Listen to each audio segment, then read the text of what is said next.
Welcome to the channel. This is my review of my 2019 CRF450L. I've owned the bike 1 year, bought it last March, on March 7th of last year of 2020. And this is my 1 year review. I've got about 2,600, I think I've got 2,600 miles on it right now. I bought the bike with 246 miles on it.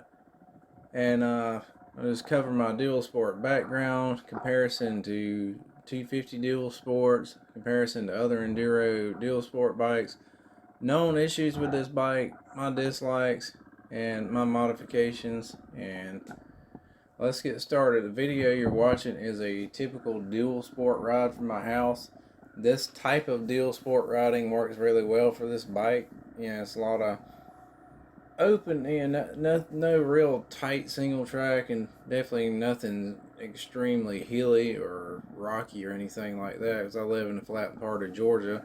But you can find some really fun trails and stuff to ride here, and this bike works great for this. My dual sport background real quick. My off-road riding starts from when I was 5 years old. My dad got me a 50 size four-wheeler, and ever since then I've always enjoyed riding four-wheelers, dirt bikes, and things like that. I took a little break from riding from when I was a teenager up until 2018.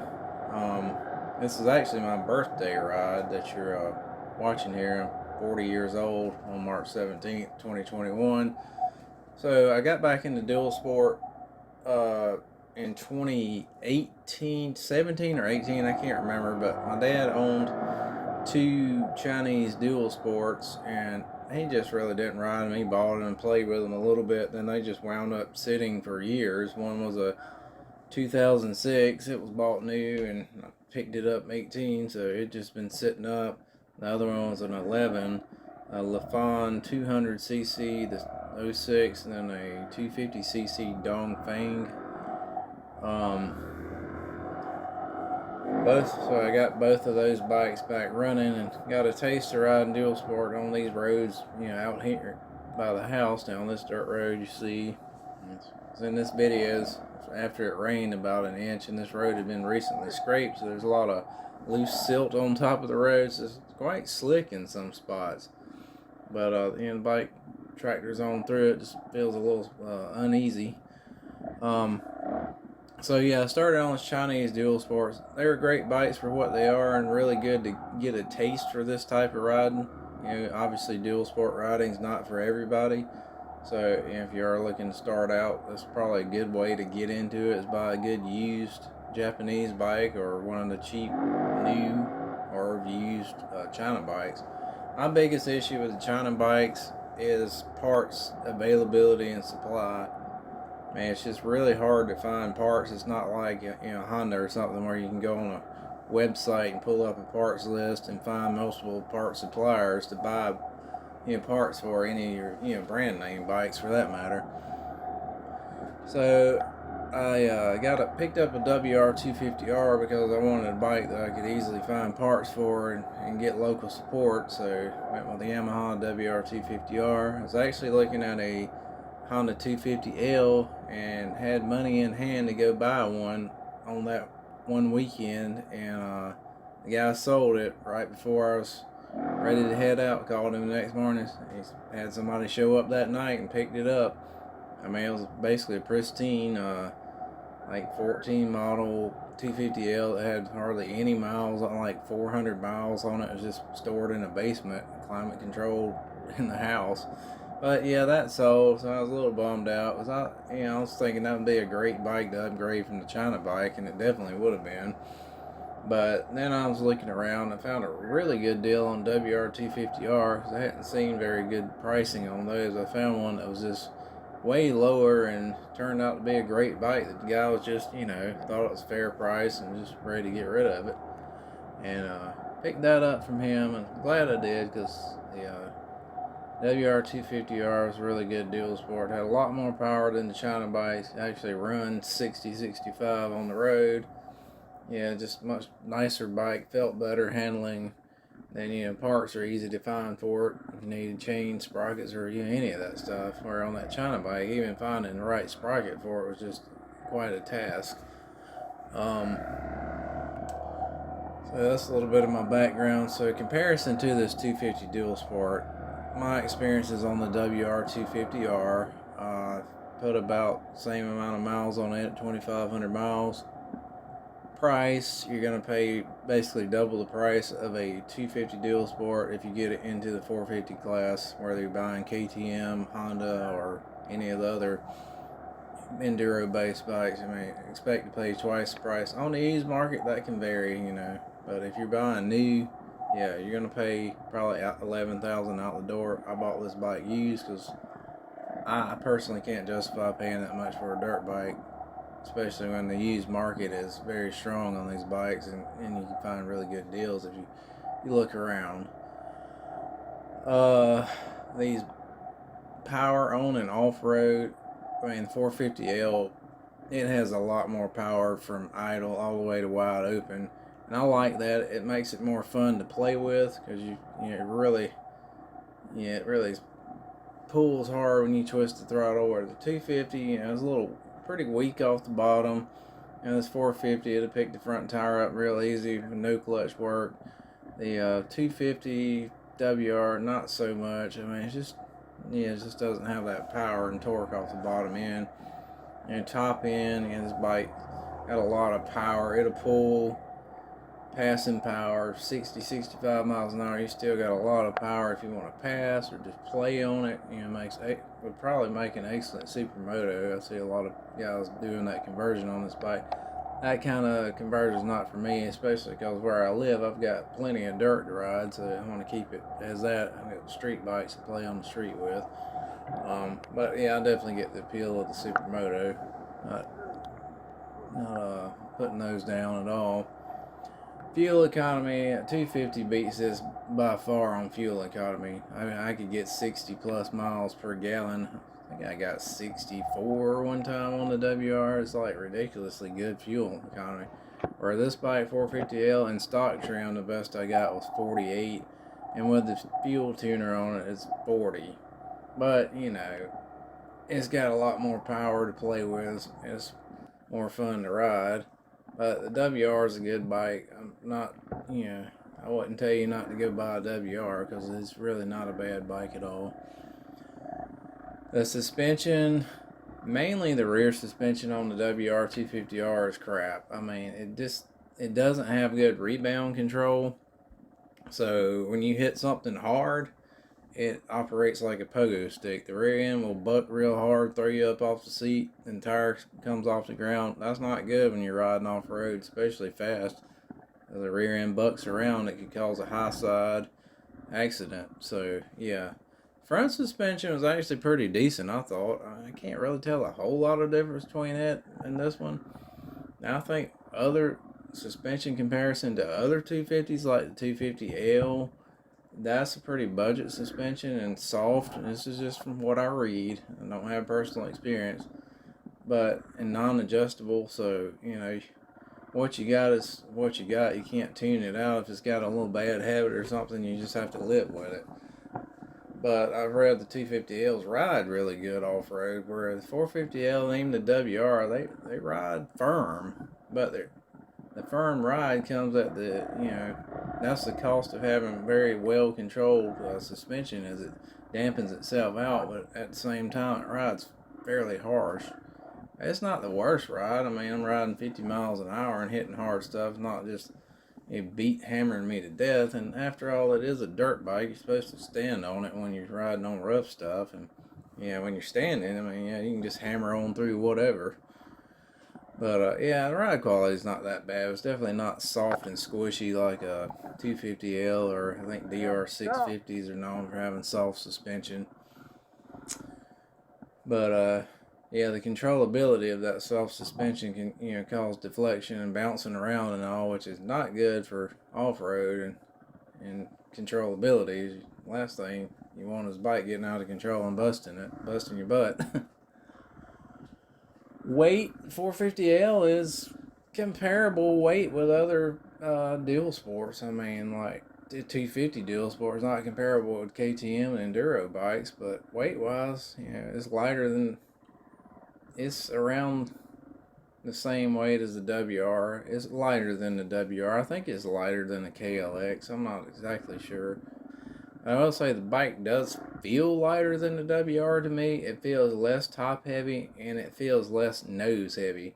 So that feeling of lower weight feeling and all makes the 450L feel more flickable, especially when you're creeping around real slow.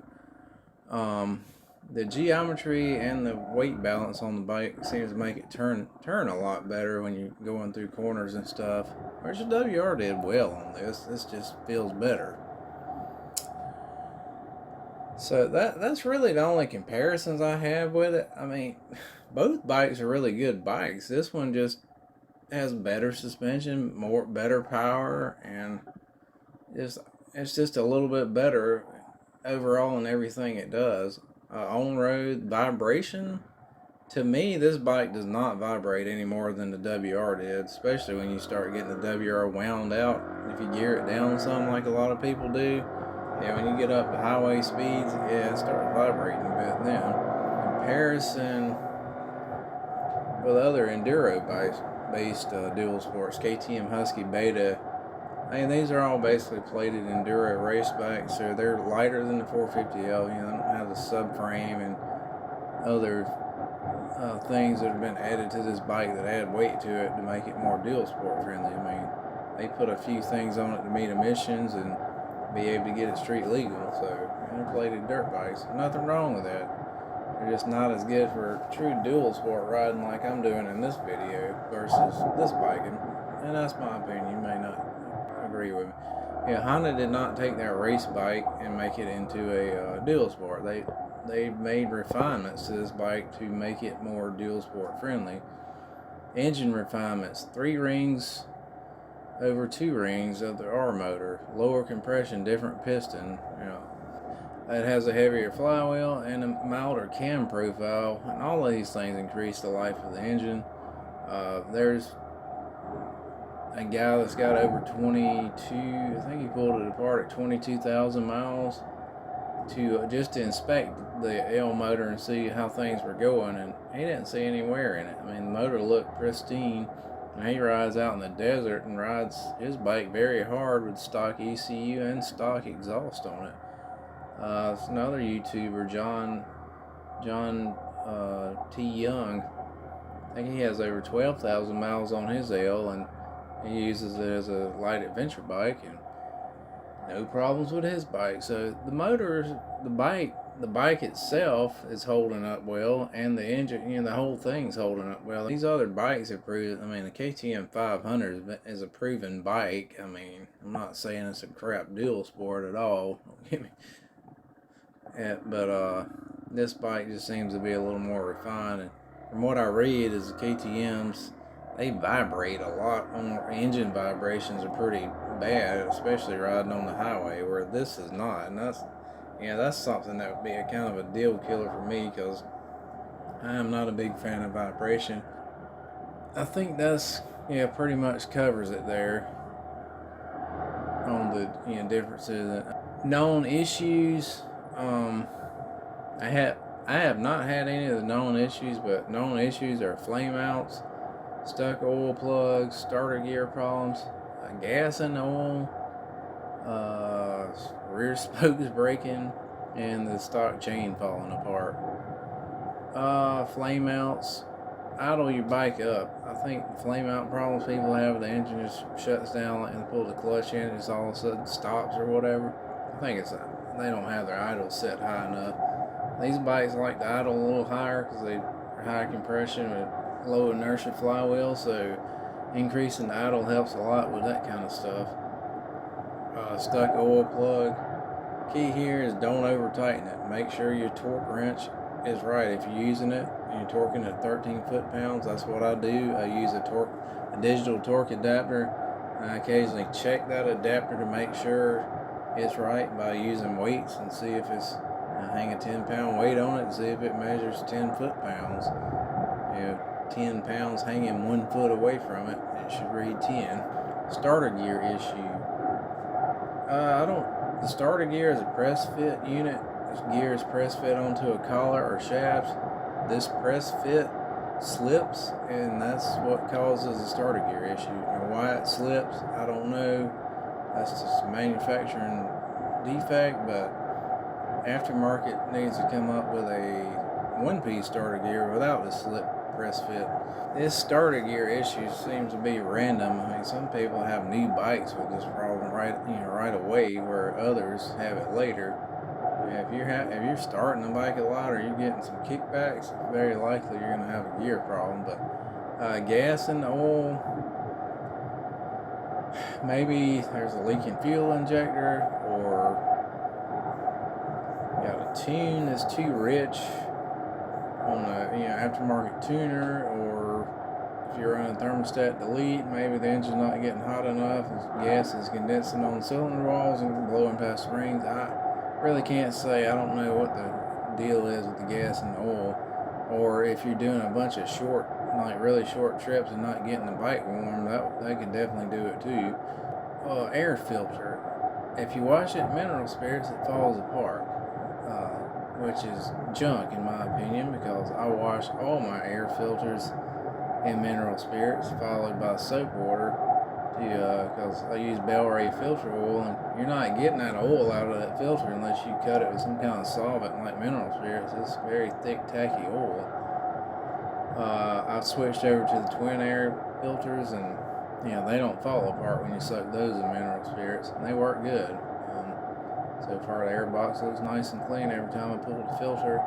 Filter maintenance, I do it about every 850 miles, because I ride mostly alone, so I don't kick up a lot of dust. But yeah, that seems to be about when it starts getting a bit dirty. It's not super dirty, but it's dirty enough that I'm just ready to change it out. Dislikes. My biggest gripes with this bike is marketed as a dual sport motorcycle, yet it's got more race bike features than dual sport features. I mean, let's think a little more outside of the box, Honda. Let's not just try to make this thing look like a dirt bike, or like a KTM or whatever. 2-gallon fuel tank. Stock tune, I was getting 67 miles before the fuel light came on. When I put my tuner on the bike, it dropped down to 55. 55 miles for a fuel light, that is not enough range. Seat height, 37.1 inch seat height. That's too high for a dual sport motorcycle. And on top of that, they put an MX seat on it. That's about the width of a 2x4 at the top, which is a very horrible seat. But I'm 5'7", 30-inch inseam, 155 pounds. This bike way too tall in stock form for me. I just really do not like it in stock form. Comparison to the 250L, it's 34.4 seat height.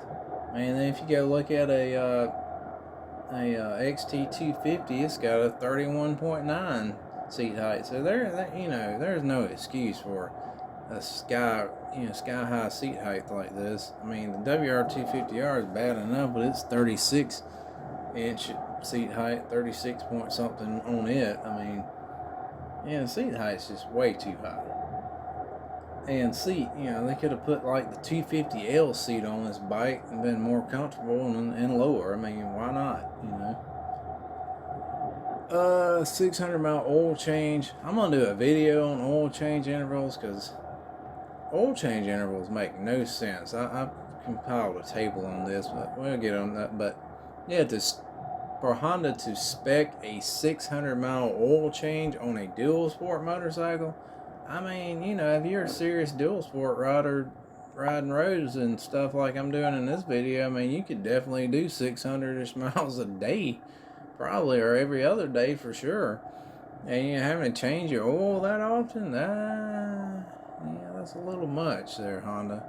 The oil change interval, it needs to be like 1800 at least. Fuel deceleration cut, I mean, I think that's the mean emission, so there's nothing to really do about it. But that's the cause of the really jerky throttle when you're at idle, on and off the throttle. But I don't think Honda could really do anything about that. I don't think they'd be able to meet emissions if they did. Heat from the cat. I mean, the exhaust on this bike got really hot compared to my WR, and I had the stock exhaust on it, but I never noticed the catalytic converter on that bike getting real hot. But this Honda, the pipe on it just got, I mean, like a nuclear reactor or something. I don't know. I just really didn't like that, so I changed that out. Yeah, the flywheel on this bike could be heavier. I mean, the bike does well. I mean, you can see in this video where I was right in the off-road sections. I mean, it does well. I mean, it's got enough weight, but still, if it was a little bit heavier, and you have to be on your game with the clutch on this bike. If you're a little too quick on the clutch, it will stall out. It doesn't just pull through because it doesn't have much inertia in it. So that's all I've got on the dislikes of the bike. Okay, now the modifications. I did buy the Seat Concepts Comfort XL seat. Like I said, the stock seat is just horrible. Seat Concepts makes a nice seat. This seat's got a nice wide section. I'm not using this seat now because it's still, the bike's too tall with this seat. And I don't get into all those mods, but I've cut the stock seat down. I cut up 1.5 inches of foam out of the stock seat, and that widened the seat a lot because of the shape of the seat. Goes up to sort of not a point, but it tapers narrow to the top. So cutting the seat down actually made it a bit wider, and 1.5 inches made a significant difference in my reach to the ground when I'm doing technical stuff in the woods and stuff, where before on uneven terrain with the stock seat height and stock suspension height, if it got a little off even and I got a little off balance, I mean, my feet were like way off the ground. I just couldn't save it, and I just wound up falling over and having to pick the bike up, and that gets old fast. It impacts your confidence off-road, makes you where you won't go in there even though you want to, because you'll probably fall down. You definitely don't want to do that. The stock seat is fairly comfortable cut down like this. It's not as comfortable as Seat Concepts, but it's not bad, but it's well worth it to have it much lower. I'll probably keep the Seat Concepts in case my son rides with me if I put buddy pegs on here. Resistor modification for fuel deceleration cut. I didn't want to buy a Vortex ECU to save money there. You basically put a resistor in line on one of the lines from the ECU, and it keeps the ECU from turning off the fuel injector when you roll off the throttle. A guy named Matt created a thread over on Thumper Talk that goes into detail of the fuel deceleration resistor modification to turn off the fuel deceleration. This modification basically takes away all that real jerky throttle when you're on and off the throttle. Very good modification, basically a free modification. I put an FMF Q4 and a 450X header on the bike and installed a JD tuner to increase fueling for the extra airflow. I like the JD tuner and the FMF Q4. I didn't use the FMF header pipe because I don't like the looks of that, the shape of it, so I went with a straight header pipe, the 450X header pipe. Tusk D-Flex hand guards. They're great hand guards and they're cheap, and highly recommend that. Protect your levers and all. I did a throttle tube modification. I cut a groove into the throttle tube, well, melted a groove in it with a hot drill bit to make the throttle cable not pull as much when you first roll on the throttle. That tames the throttle down even a little bit more and make the bike more rideable when you're creeping along at low throttle. I installed the Zeta lowering kit, which lowers the forks by 30 millimeters internally. I also raised the fork tubes up by 7 or 8 millimeters. And I have a video on that on the channel too about reviewing that Zeta kit. This really helped a lot. This lowering kit along with cutting the seat down is just perfect for me. And like I said, 30-inch inseam here, 5'7", 155 pounds. I have the Suppies lowering links on the back. I have it adjusted so the front and rear are the same height to keep the geometry the same as stock. I initially had the series links a bit lower at the back sagging, so the seat height was comfortable to me with the seat concept seat, but found that that made the geometry off on the bike with the front being raked out like that. It just, the handling was very heavy. It didn't turn in well. The ride was a bit harsh, so yeah, adjusting. Yeah, don't adjust your rear links to get the seat height that you like. You know, cut your seat down, find another seat or whatever, or live with the taller seat if you want the bike to continue to handle well when you lower it. Next thing I installed is Flatlands Racing radiator guards. They serve as guards and braces. These radiators are easy to bend. I've bent one side of mine by small mishaps in soft sand. So, yeah, if you fall on some hard rocks or something, you can definitely bash one in. It's a good investment. Install the IMS 3-gallon fuel tank. As I mentioned, the stock tank and fuel range is poor, so now I can go 100 miles before the fuel light comes on and up to about 120 miles before it runs out of gas. I removed the evaporative emissions can when I changed the gas tank out. This actually seemed to improve the idle quality of the bike. Before, with this can on there, the idle was a little erratic, just kind of up and down, but now it's very steady now. I think that's just because it was sucking off some of the gas vapors here and there, changing the mixture. I adjusted the valves on this bike at 1,800 miles. Valves were in spec, they were just at the lower limit, and I want the valves to be at the top of the limit, so took the time to do the adjustment. It's easy to check and adjust the valves on this bike. Tires, stock front tire is terrible. Tried to wash out 2 times with me on wet leaves and then on dry dirt. So I put my Kenda K760 Trackmaster on there, and that's the same tire you see in this video. Currently running the same tire with about 3,500 miles on it now. Still performing well. The rear tire lasted 1,781 miles. It was fine. The stock rear tire. I replaced it with a Tusk Dual Sport tire, 130/90. This is a better tire, especially when it's muddy.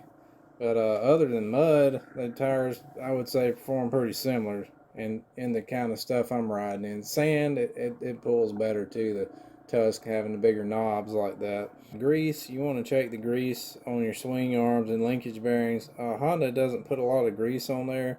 I checked mine at 2,300 miles. They had grease in them, but I really packed it in there. Just general marine grease from the parts store works fine. You want marine grease because it resists water washing it out if you ride through water or anything like that.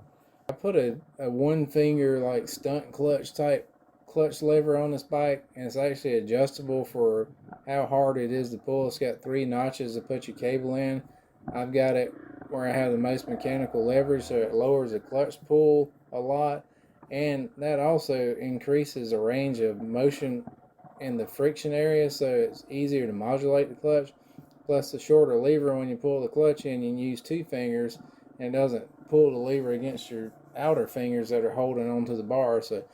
And that's just a cheap Amazon one, but it works really good. I really like that over the stock clutch lever. That was the other mod that I really liked. I was thinking of Recluse clutch, but I said, I'm going to try this cheap clutch lever first and see how that works. And it really doesn't fatigue my hand much. Man, you do have to clutch this bike a little bit, riding, especially in that more technical stuff. I'm still running the stock chain. It has not shown any signs of stretching, but there is wear on the chain. The rollers between the pins, the rollers seem to have worn down. The rollers can slide back and forth on the pin, but there's no slop in the chain, so to say, and O-rings still seem to be there. I think I've seen one O-ring that may have come off, but yeah, and my chain maintenance is minimal. I spray the chain with cooking spray when it looks a little dry, and I'll wipe it off with a paper towel, and that's basically the chain maintenance I do. rear spokes, but that was an issue that some people have had on these bikes. I have not had any spokes break or get loose on this bike, so I'm not sure why others have the problem. Maybe the spokes wasn't tight enough from the factory, or either somebody over tightened the spokes. I do it by ear and by feel, and I have trued up my rims some using a dial indicator on the rim. And that covers all the things I've done to the bike. So that's all I've got on this video, guys. Questions or comments, or please leave below. If I missed something or didn't really touch on something, please leave me a comment below, and I'll respond to it. Or if it's significant enough, maybe I'll make a short video to touch on that topic a little more. But so that's all I've got to cover on this. I hope this video helps you in your quest on buying a dual sport.